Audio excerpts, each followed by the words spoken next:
இல்லை first of all இந்த வாழ்க்கை நிலையானது இல்லை. ஒரு லாஞ்சில் இருக்க மாதிரி, ஒரு ஏர்போர்ட் லாஞ்சில் வந்துட்டு இன்னொரு கண்ட்ரிக்கு போகிறோம்ல, அது மாதிரி ஒரு டிரான்சிட் தான் நினைக்கிறேன். அந்த டிரான்சிட் நினைக்கும் போது நமக்கு லைட் ஆகிடும். தொல்லைகளும் ஜாஸ்தி இருக்காது, பர்மனெண்ட்டாக இருக்காது, நமக்கு நல்லதும் பர்மனெண்ட்டாக இருக்காது. நம்மளுக்கு வேறு நெகட்டிவ் ஃபீலிங்ஸ்லாம் ஓகே த்ராஷ் பண்ணிருக்கணும்.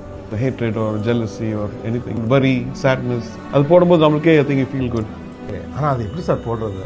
அது அப்புறம் கத்துறேன், தனியாக கிளாஸ் தரேன். சுக துக்கத்துலேருந்து இப்போ தள்ளி நிற்கிறது. ஏன்னா இதெல்லாம் நம்ம வீக் பண்ணுறதுக்கா.